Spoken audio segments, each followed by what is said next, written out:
बोलो श्री कृष्ण भगवान की जय हो। श्रीमद्भागवत महापुराण की जय। श्रीमद्भागवत महापुराण में 10वां अध्याय देवासुर संग्राम। श्री सुखदेव जी ने कहा, परीक्षित, दानों और दैत्यों ने अज्ञापी बड़ी सावधानी से समुद्र मंथन में देवताओं का साथ दिया था। फिर भी उन्हें भगवान से विमुख होने के कारण अमृत का प्राप्ति नहीं हुई थी। इससे उनके हृदय में बड़ा रोष था। उन्हें इस बात पर भी बड़ा रोष था कि भगवान ने उनके साथ छल करके देवताओं को अमृत पिला दिया था। उन्होंने तत्काल अपने हथियार उठाए और देवताओं पर धावा बोल दिया। दूसरी ओर देवताओं को एक तो भगवान की शक्ति का भरोसा था और दूसरे अमृत पीने से वह अमर और शक्ति संपन्न हो गए थे। इसीलिए वह भी अपने अस्त्र शस्त्र लेकर उनका सामना करने के लिए उन पर झपट पड़े। बच्चों, कभी भी देख लेना, अगर हम भरोसा करते हैं परमात्मा पे, देवी देवताओं पे भरोसा करते हैं, तो हम कुछ कार्य भी करें, कुछ भी कार्य करें, हमारा कार्य बनना ही बनना होता है और भगवान हमारा कार्य को पूर्ण करते हैं। क्योंकि हम कार्य ना करें और हमारे मन में भगवान ना हो तो राक्षसों वाला हाल हो जाएगा ना। जैसे राक्षस थे तो साथ सब कुछ साथ करे, मथन जिस टाइम हुई तो बहुत साथ दिए, राक्षसों ने बहुत साथ दिया। लेकिन ये जो दैत्य थे भगवान को पता था कि अगर ये दैत्यों को हम ये पिलाएंगे और ये अमर हो गए तो ये जीना हमारा तो क्या, सब संसार का गंदा कर देंगे। तो भगवान को सब कुछ पता होता है कि कहाँ क्या होने वाला है, कहाँ क्या नहीं होने वाला है। अगर हम भरोसा करके चलते हैं तो हमारा प्रभु जरूर पूर्ण करता है। अब बच्चों, एक छोटी सी चीज़ मैं आज अपनी भी बता रही हूँ। जैसे कि मेरी इच्छा है शिव पार्वती की शादी जैसे करवाते हैं, योगियों को, जोगी को बुला के जोगी करते हैं सारी रात, जैसे रामलीला होता है वैसे होता है। शिव पार्वती का शादी होगा, कन्यादान होगा, हर एक चीज़ होती है इसमें। मेरी इच्छा 3 साल से है बच्चों, बहुत ज़्यादा इच्छा है। लेकिन परमात्मा ने, इच्छा होने से क्या होता है बच्चों, भगवान से यही कहती हूँ कि परमात्मा, जब आप इच्छा डालते हो मेरे आत्मा में तो कुछ होना भी तो चाहिए, होना चाहिए ना बच्चों। अब 3-4 हजार रुपये इकट्ठा कर रखा मैंने। 3-4 हजार में तो बच्चों टेंट भी नहीं लगता है, आपको पता है, टेंट भी नहीं लगता। तो मन में तो है, आज नहीं तो काल भगवान जरूर पूर्ण करेगा। कोई ना कोई ऐसा कार्य हो जाएगा कि परमात्मा शिव पार्वती का शादी जरूर होगा। मतलब मेरे मन में संकल्प है तो जरूर भगवान पूर्ण करेगा। 2 चीज़ का संकल्प है, एक तो शायद ना बने और हो सकता है बन भी जाए। एक तो मंदिर बनवाने का है मेरा इच्छा कि मैं मंदिर बनवाऊं और उसका सेवा खूब करूं। अब उम्र भी नहीं रही, मंदिर का तो मैं बहुत कम सोचती हूँ, बस रो लेती हूँ। सोचना तो क्या है जब कुछ है नहीं। हाँ, ये है कि अब की साल भगवान करवाते हैं, नहीं करवाएंगे तो अगले साल बच्चों मैं शिव पार्वती का जरूर ब्याह करवाने की कोशिश करूँगी। जैसे मतलब शिवरात्रि, ये अब शिवरात्रि जो व्रत आ रहा है इसमें होता है, और जो शिव पार्वती की शादी कराता है ये मतलब जागरण करवाता है शिव का, जो शिव का जागरण करवाता है उसके 27 पीढ़ी तर जाते हैं। जो उनके प्रेत पीतर बने हुए होते हैं वो, उसको भी मोक्ष मिलता है और वो शिव धाम को चले जाते हैं। तो बच्चों, चंचुला का जो पति था वो ब्रह्म राक्षस बन गया था, आपको पता है, ब्रह्म राक्षस बन गया था।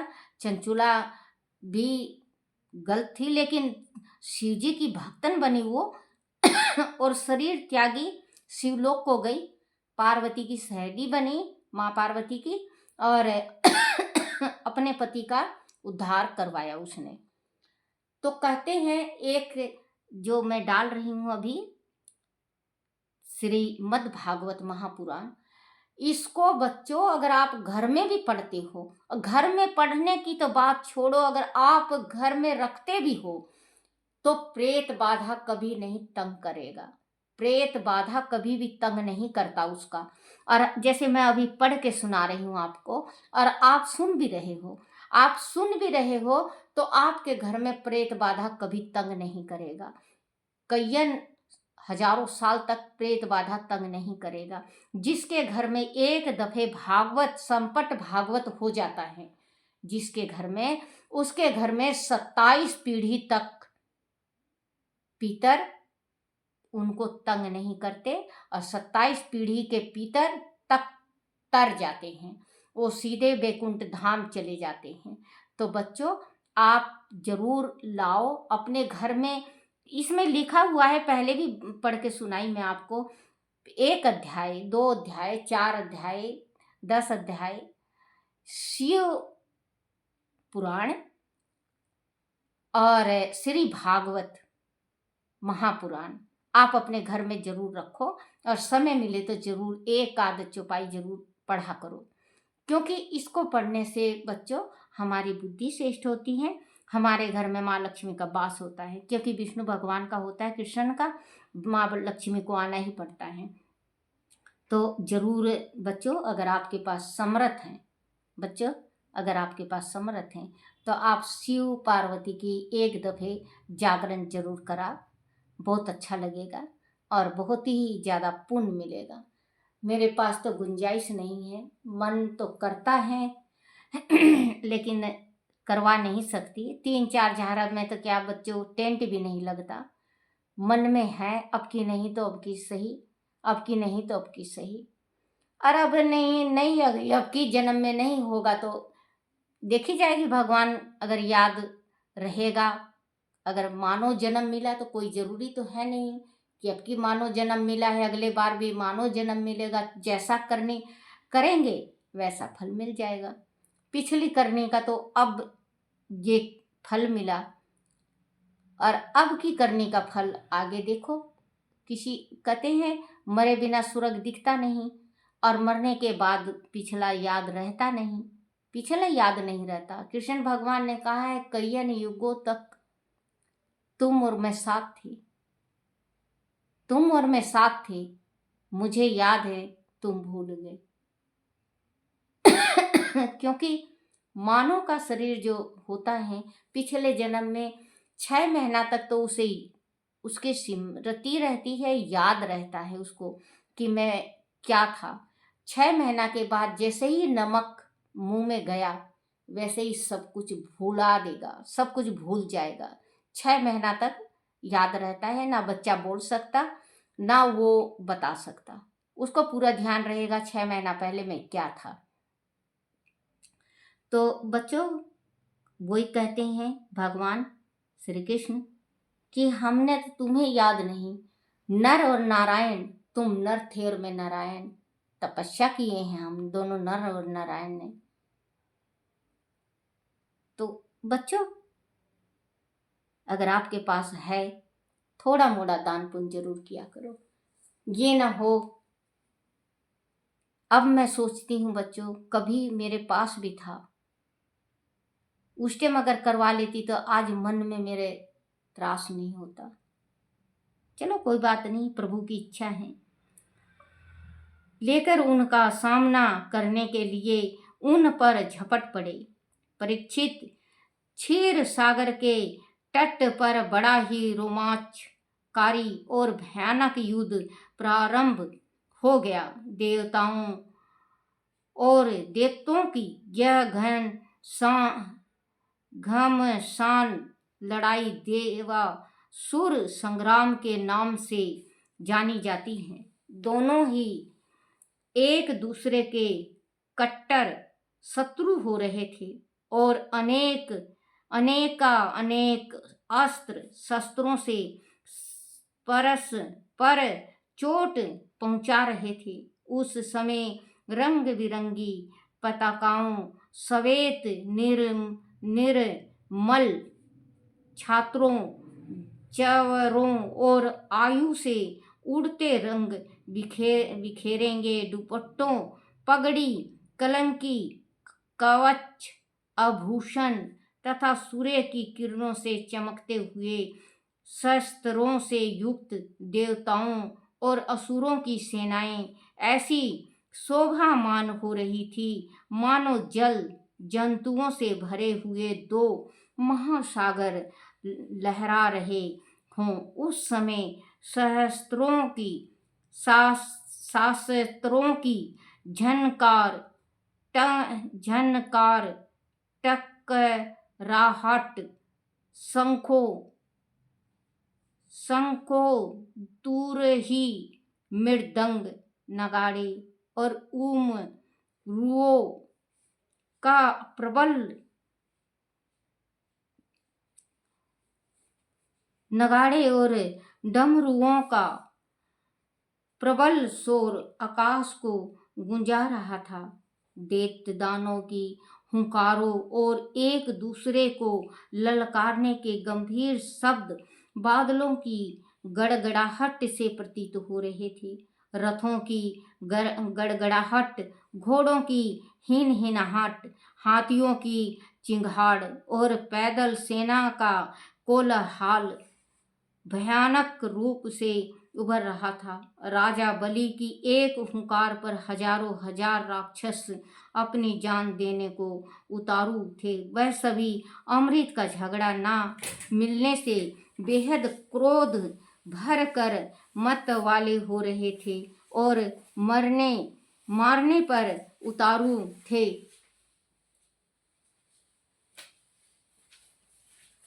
उन्हें लग रहा था कि उनके साथ धोखा किया गया है। परीक्षित, देवराज इंद्र ने जब दैत्यों को इस प्रकार मत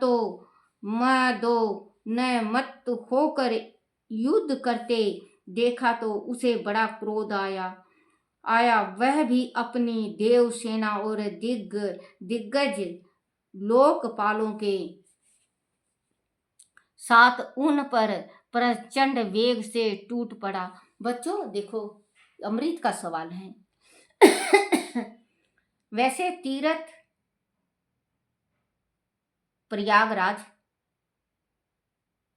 12 महीना 30 दिन वहीं है और बहुत हजारों वर्षों तक हैं।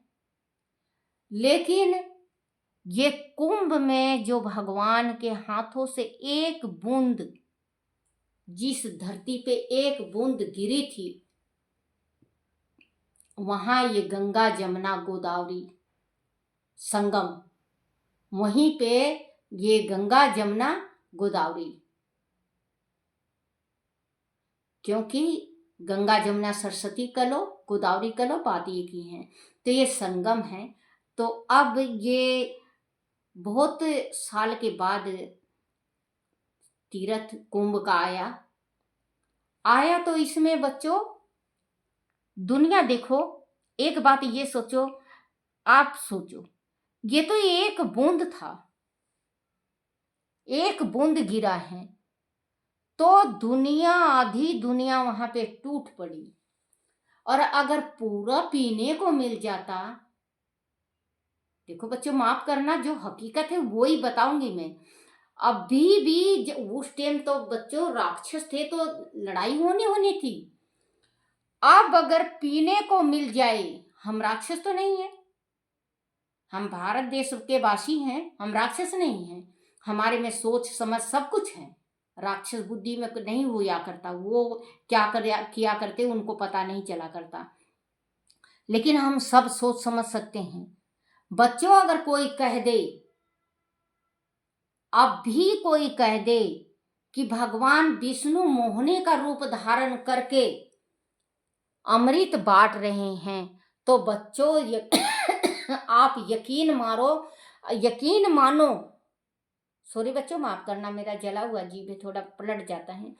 यकीन मानो कि आधी दुनिया वैसे ही खत्म हो जाएगी आपस ही में ही आधी दुनिया खत्म हो जाएगी।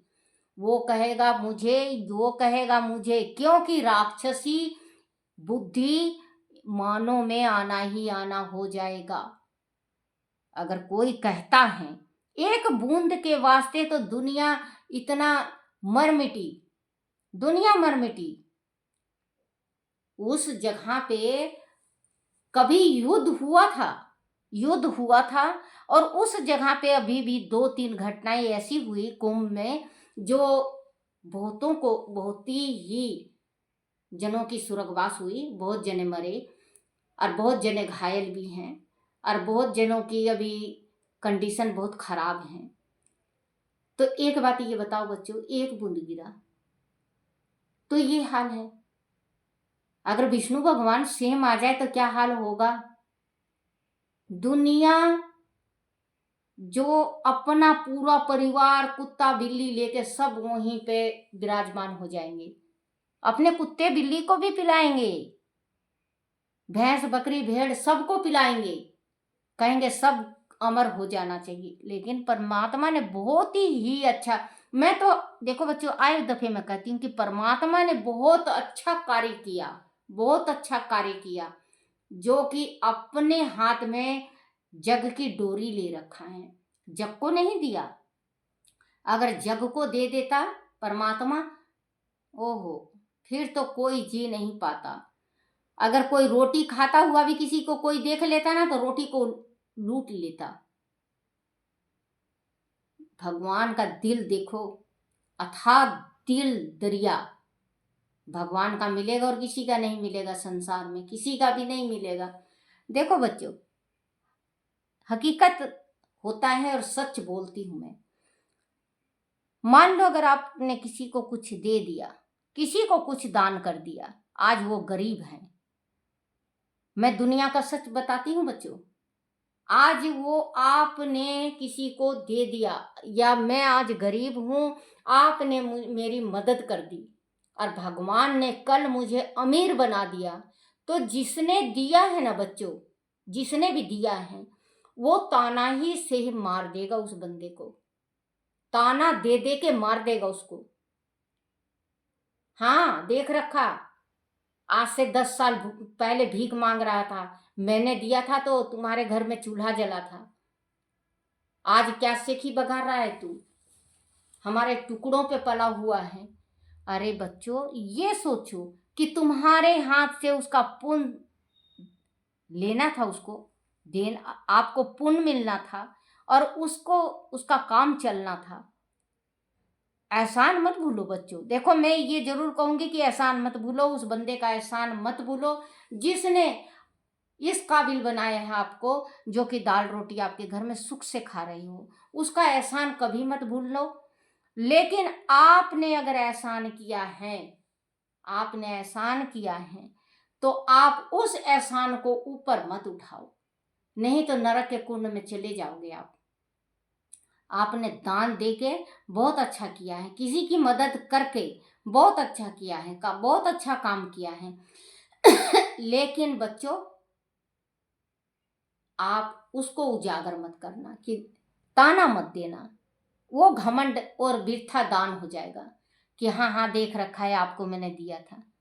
बच्चों आज ऐसे ही एक थोड़ी सी मुझे याद आ गई, मेरी गुड़िया 10वीं में थी, हमारे शर्मा जी को 5 साल हो गए हैं, हमारे 5 साल हो गया। तो जिस टाइम में बच्चों पहले 2-4 जो 1000 रुपये औरतें रखती थी, तो मैंने भी 35,000 रुपये रख रखा था। इस मोदी भाई साहब ने अपने जिस टाइम में लॉकडाउन लगा, पैसा काला धन निकलने औरतों का सॉरी बच्चों माफ करना, औरतों का काला धन निकलने लगा, क्योंकि औरतें पैसे रखती थी, पैसे औरतें रखती थी। मैंने भी 35-36 हजार रुपये रख रखे थे। शर्मा जी थे उस टाइम, जिस टाइम पैसे के इन्हें बंद करा था। तो बच्चों मुझे फिर वो पैसा देना पड़ा। फिर इसके बाद मेरा हाथ बहुत ज़्यादा कमज़ोर हो गया, बहुत ज़्यादा हाथ, क्योंकि भंजवाने में कोई कितना ले लिया, कोई कितना ले लिया, इतना समझ तो था नहीं हमें। फिर 20 में 19 में ये महामारी फैल गई। साल तक कोई गया नहीं, कोई कमाया नहीं, कोई कहीं जा नहीं सका। शर्मा जी की तबीयत खराब ज़्यादा हो गई। शर्मा जी का अंगूठा पक गया, अंगूठा कट के गिर गया। शुगर था उनका, अंगूठा कट गया, उंगली कट गई। उंगली और अंगूठा सूख सूख के निकलने लगे, जैसे सूख गए और खुद ही टूट के गिर गए, एक अंगूठा और एक उंगली।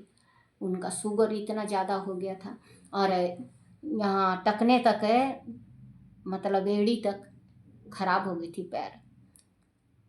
घर ही में पट्टी वगैरह किया करते हम शर्मा जी का। फिर इसके बाद 20 की बात है, थोड़ा मोड़ा परमात्मा ने जो गहना गुट्ठी बनवा रखा था मैंने गुड़िया के वास्ते। अब शर्मा जी की तबीयत खराब हो गई तो 6-7 लाख रुपए लग गया बच्चों। उस टाइम सब बेच दी, सारा चीज बेच बाच के शर्मा जी के ऊपर वो इंगलेटन क्या कहते हैं, उसमें 24 घंटा के वास्ते लिटाए थे। 24 घंटा के बाद फिर इसके बाद 48 घंटा का कह दिया उन्होंने कि 48 घंटे के बाद वो होगा। और बच्चों फिर इसके बाद डॉक्टरों ने जिद वो पूरे हो गए। डॉक्टरों ने कहा बोले इतना पैसा चाहिए, इतना पैसा आप करके लाओ, बॉडी ले जाओ, इतना बिल बैठता है। उस टाइम बच्चों बहुत ज़्यादा परेशान, बहुत ज़्यादा परेशानी। अब मैं क्या बताऊँ आपको, बहुत ज़्यादा परेशानी। बहुत मुश्किल से इधर उधर से कर कुरा के बॉडी लाई। क्योंकि देखो बच्चों, अगर गहना बेच के मैंने अपने पति का इलाज कराया और पति अगर बच जाते तो वो दुखता नहीं दुखता ना बच्चों, वो दुखता नहीं। लड़की के वास्ते जो कान की बाली थी, नथ थे, अंगूठी थी और एक आधा सेट था सोने का, गले का और कान का। तो बच्चों वो सब बिक गया, मेरा सब बिक गया। मेरा मंगलसूत्र था, एक अंगूठी थी, सारा चीज बिक गया। लेकिन अगर पति होते तो वो दुखता नहीं दुखता बच्चों। ना तो मेरे पति रहे पास, ना मेरे हाथ में कुछ रहा। 13 दिन का सब कुछ करना था, पंडित भी करना था, 13वीं भी करनी थी। करे बच्चों, कर्ज बंद हो गए। पेंशन वगैरह बंद हुआ है, 3 महीने के बाद पेंशन मिलने लगा। तो दोनों माँ बेटी का बंद गया हमारा। तो थोड़ा पैसा रखती, थोड़ा उनको देती, थोड़ा रखती, थोड़ा उनको देती। बच्चों जब भी कहते हैं कि कभी भी अपनी धन माया जन पे कभी घमंड नहीं करना चाहिए, और ना करना बच्चों, कभी मत करना। ये सब भगवान के ऊपर छोड़ दो। हे मेरी माँ शक्ति, आपका है, आपका धन, आपका जन, आपके हम, आपका परिवार, आपका मकान, आपकी कोठी बंगले, सब कुछ, गाड़ी तक, और तो और मेरे एक श्वास तक आपका है। आप भगवती माँ, दुर्गा माँ, शक्ति, वैष्णो, भगवान, देवी पितर, चाहे किसी को भी एक को पूरा अर्पण कर दो, बस आपकी नाव चल पड़ेगी। बच्चों मुझे माफ करना, थोड़ा आज मैं भावुक हो गई थी, इस वास्ते मैंने अपनी थोड़ी सी स्टोरी बताई है कि जिस टाइम मुसीबत आता है तो कह के नहीं आता, चारों तरफ से आता है। आज मुझे ये लगता है अगर उस टाइम मेरे पास पैसा होता, ज़्यादा पैसा होता, तो मैं अपने पति को शायद बचा लेती। मजबूरी, कहते हैं मजबूरी बहुत बड़ी चीज़ होती है। तो थोड़ा थोड़ा अपने बुढ़ापा के वास्ते 2-2 4-4 100 रुपये महीने का जरूर रखा करो। कल न आपको कुछ दान देने का मन कर जाए, या आपकी तबीयत खराब हो जाए, या किसी चीज़ की हो जाए इच्छा, तो आप अपने बेटा और बेटी के आगे हाथ ना पसारो, आप खुद अपने आत्म बुत्ते पे खड़े रहो। तो बच्चों, बोलो श्री कृष्ण भगवान की जय। सात उन पर प्रचंड वेग से टूट पड़ा। कोई भी अपनी हार स्वीकार करने को तैयार नहीं था। कुछ ही देर में युद्ध भूमि वीर गति को पाने वालों की लाशों से भर गई। घायलों की तो गिनती करना ही कठिन था। सर्वत्र रक्त से सने शव पड़े थे। कटे फटे अंगों के ढेर चारों ओर बिखरे पड़े थे। युद्ध जब ना रुका तो स्वयं भगवान श्री हरि देवताओं की